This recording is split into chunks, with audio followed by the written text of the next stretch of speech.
Hello guys, welcome back to this channel. Guys, इस video में हम बात करेंगे जेपी इंफ्राटेक लिमिटेड के बारे में। गाइस, एक बड़ी अपडेट है जो आपको बताना चाहूँगा, जो मैंने आपको पहले भी कभी अपडेट किया था और ऐसी कुछ सिचुएशन सच होती हुई नज़र आ रही है। लेकिन सबसे पहले रिक्वेस्ट करूँगा आपसे कि अगर आप इस चैनल को फर्स्ट टाइम देख रहे हैं तो सब्सक्राइब करके बेल आइकन को हिट कर लीजिए, ताकि वीडियोज़ की नोटिफिकेशंस आपको मिलती रहें और आप सबसे पहले उसे देख पाएंगे। तो जेपी इंफ्राटेक लिमिटेड के अंदर हमें लास्ट के उस दिन से गिरावट देखने को मिल रही है जिस दिन सुप्रीम कोर्ट का ये फैसला आया कि जो एनबीसीसी और सुरक्षा जो रियलिटी है, इन दोनों ने जो बिड प्रोड्यूस करी थी उसको कैंसिल कर दिया गया और एक रिवाइज्ड बिड प्रोड्यूस करने के लिए सुप्रीम कोर्ट ने ऑर्डर कर दिया।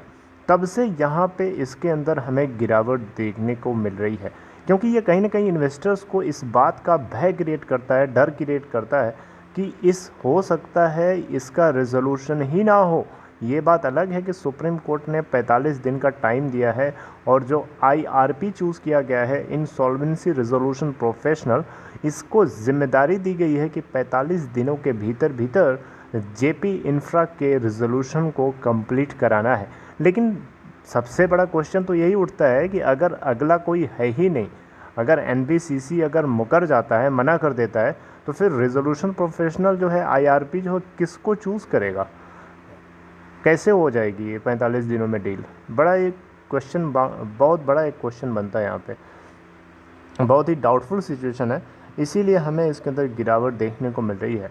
तो गाइस, कल की क्या सिचुएशन थी? येस्टरडे इट ओपनड एट 1.60 और 1.50 का लो बनाया और 1.60 इसका अपर सर्किट था, उसी के ऊपर ओपन हुआ था। 1.55 का हालांकि लोअर सर्किट लगा था और 1.65 का अपर सर्किट लगा था, लेकिन आप देख सकते हैं 1.50 का लो बना डाला। अगर आप देखें तो टोटल वॉल्यूम ट्रेड हुआ 28,74,447 और यहाँ पे 59.75% की डिलीवरी उठाई गई थी। अगर बीएससी के ऊपर टोटल वॉल्यूम देखें तो 4,79,757, जिसमें से 100% डिलीवरी। मार्केट कैप देखें तो जेपी इंफ्रा की है 211 बीएससी के ऊपर बेसिकली 211.12 करोड़ और एनएससी पे 208.34 करोड़ रुपए। तो गाइस, जैसा कि आप यहाँ आपकी स्क्रीन के ऊपर दिख रहे होंगे, NBCC seeks 1 month extension from Supreme Court to submit a revised resolution plan for JP Infra। मैंने आपको बताया था कि जेपी इंफ्रा के रेजोल्यूशन प्लान को कंप्लीट करने का 45 दिनों का भीतर का समय दिया गया, और इस बात को श्योर करने के लिए कि एनबीसीसी अपना रिवाइज्ड प्लान भेजे, उसके लिए 2 हफ्ते का टाइम दिया था। लेकिन यहाँ पे एनबीसीसी की तरफ से ये साफ साफ लिखा हुआ आ रहा है, बताया जा रहा है कि एनबीसीसी ये सोच रहा है कि सुप्रीम कोर्ट कम से कम उसको 1 महीने का टाइम दे इस बात के ऊपर सोचने और विचारने के लिए, ताकि वो फिर से जेपी इंफ्रा के लिए एक नया रिवाइज्ड रेजोल्यूशन प्लान तैयार कर सके। राइट, क्योंकि जल्दी जल्दी में एनबीसीसी कोई फ़ैसला नहीं लेना चाहता। अभी तक जो फ़ैसला लिया था वो अपने आप में कहीं ना कहीं बात की वैल्यू थी, लेकिन उसको सुप्रीम कोर्ट ने कैंसिल कर दिया। तो एक बड़ा क्वेश्चन उठा था। सबसे पहले मैंने आपको एक क्वेश्चन पॉइंट आउट भी किया था, अगर आपको याद होगा। मैंने सबसे बड़ा क्वेश्चन पूछा था कि क्या ये डील कैंसिल, ये जो रेजोल्यूशन प्लान था एनबीसीसी का और सुरक्षा रियलिटी का, अगर ये कैंसिल हो गया तो क्या श्योरिटी है कि एनबीसीसी फिर से एक आपको रिवाइज्ड प्लान भेजेगा? इसकी क्या गारंटी है? मैंने तो कहा था ये हो सकता है वो भेजे ही ना। आगे आपको पूरी अपडेट बता रहा हूँ, खुद ही समझ में आ जाएगा, आप खुद ही देखिएगा। तो गाइज़, यहाँ पे आपको बताना चाहूँगा, एनबीसीसी की तरफ से जो कुछ भी एक स्टेप लिया जा रहा है, ये कहीं ना कहीं एक डाउट क्रिएट करता है। और एनबीसीसी खुद यहाँ पे बता रहा है कि वो बहुत सारे पैरामीटर्स और सर्कमस्टेंसेस को इवैल्यूएट करना चाहता है कि उनकी क्या ट्रू वैल्यू है। क्योंकि कोरोना वायरस की वजह से जो पैंडमिक जो हिट किया है, ये सारे बिजनेसेस को हिट किया है। सिर्फ एक बिजनेस को नहीं किया है, बल्कि सारे बिजनेसेस जो रियल एस्टेट फर्म्स हैं उनको स्पेशली बुरी तरीके से हिट किया है। तो जेपी इंफ्राटेक का काम क्या है आपको पता ही है, कंस्ट्रक्शन का काम है। घर बना के बेचता है, फ्लैट बना के बेचता है। तो बहुत सारे फ्लैट्स ग्रेटर नोएडा में इनके पेंडिंग में थे, जिसको लेकर के 20,000 फ्लैट्स आई थिंक इनको पेंडिंग में बनाने थे। तो यहाँ पे एनबीसीसी ने ये सारी जिम्मेदारी ली थी और 750 करोड़ रुपए जो है जेपी इंफ्रा की जो पेरेंट फर्म है जयप्रकाश एसोसिएट्स, उससे मिलना था इसी रिजोल्यूशन प्लान के अंदर में। लेकिन सुप्रीम कोर्ट ने उसको भी कैंसिल कर दिया कि वो 750 करोड़ रुपए जेपी एसोसिएट्स का है, वो उसका है।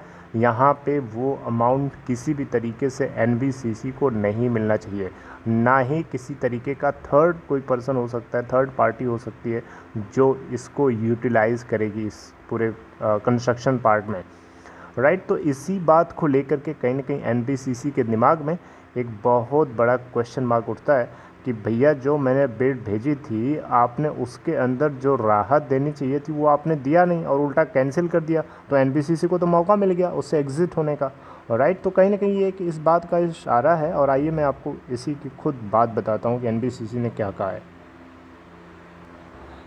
आप यहाँ देख सकते हैं, आपको आपकी स्क्रीन पे दिखाई दे रहा होगा, the application also said that it may not submit A fresh resolution plan at the end of 4 weeks, यानी 1 महीने बाद ये हो सकता है कि ये कोई रिजोल्यूशन प्लान ना भेजे, राइट। क्योंकि यहाँ पे इसका मानना है कि ऐसे बहुत से सर्कमस्टेंसेस हैं जिसको सोचते और देखते हुए शायद ऐसा लग सकता है कि इनका बिज़नेस जो है आगे अनवायबल दिखे। आपको बताना चाहूँगा कोरोना वायरस की सेकेंड वेव चल चुकी है और पहली वेव की जो चोट है इतनी ज़्यादा बिजनेसेस के ऊपर लगी है कि वो अभी तक सही नहीं हुई कि दूसरी वेव शुरू हो चुकी है। रियल इस्टेट और कंस्ट्रक्शनल वाले पार्ट, इंफ्रास्ट्रक्चर वाले जितने बिज़नेस हैं, इवन लैंड का जो बिज़नेस है, लैंड की जो कॉस्ट है उसके अंदर भी बहुत ही ज़्यादा बुरी तरीके से इम्पैक्ट हमें कोरोना वायरस का देखने को मिला है। यहाँ पे एनबीसीसी की तरफ से सारी बातें बताई जा रही हैं। आपको बताना चाहूँगा एनबीसीसी एक गवर्नमेंट की कंस्ट्रक्शनल कंपनी है जो इस तरीके की जितनी भी जो डेट जो मतलब जो डिफ़ॉल्टर्स होती हैं कंपनी जैसे जेपी इंफ्रा, ऐसी कंपनीज़ को एक्वायर करके इनके बिजनेसेस को फंक्शनल बनाती है। तो यहाँ पे कुछ इसी तरीके की सिचुएशन थी और जिसको लेकर के ये एक अपडेट थी और ये अपडेट कहीं ना कहीं पुरानी जो मेरी वीडियो थी उससे मैच करती हुई नज़र आ रही है। मैंने ऐसे ही कहा था, मेरे दिमाग में क्वेश्चन आया था और ये क्वेश्चन यहाँ पे एनबीसीसी की तरफ से डायरेक्टली पूछा जाने लगा है और 1 महीने का इनको टाइम चाहिए और इस 1 महीने में अगर ये प्रपोज़ नहीं करते हैं, अगर ये रिवाइज्ड प्लान नहीं भेजते हैं तो ये बात साफ़ है कि एनबीसीसी इंटरेस्टेड नहीं है। अगर ये रिवाइज्ड प्लान भेज देते हैं तब डेफिनेटली ये इंटरेस्टेड है एनबीसीसी जेपी इंफ्राटेक के काम को टेक ओवर करने के लिए, राइट। तो देखते हैं गाइस क्या होता है आगे। सारी पॉइंट्स तो मैंने आपको बता दिया शॉर्ट में अपने तरीके से, बाकी इसमें अगर आप पढ़ने चलेंगे तो बहुत सारी चीज़ें ऊपर नीचे की दी गई हैं जो कि आपको पहले से ही पता है, बता रखा है ऑलरेडी। तो मोटा मोटा जो कुछ मेन था वो मैंने आपको कवर कर दिया, राइट। अब आगे देखते हैं क्या नई सिचुएशन इमर्ज होती है इससे जुड़ी हुई। अगर ये बिड भेजी जाती है, रिवाइज्ड बिड भेजी जाती है जेपी एनबीसीसी की तरफ से तो ये अच्छी बात होगी जेपी इंफ्रा के लिए, और नहीं तो फिर ये बुरी बात होगी जेपी इंफ्रा के लिए। और अगर नहीं भेजी जाती है तो और उस केस में इसके स्टॉक प्राइस में आपको गिरावट ही देखने को मिलने वाली है नीचे की तरफ, डेफिनेटली। क्योंकि जहाँ से उम्मीद थी उस उम्मीद को सुप्रीम कोर्ट ने बंद कर दिया। सुप्रीम कोर्ट का फैसला ही कुछ इसी तरीके का आता है। आरकॉम के केस में भी अच्छा खासा मतलब यूवीआरसीएल का चक्कर चल रहा था, ऐसा लग रहा था कि यूवीआरसीएल जो है इसको एक्वायर कर लेगी और अच्छा खासा आरकॉम जो है ऊपर की तरफ मूव कर रहा था।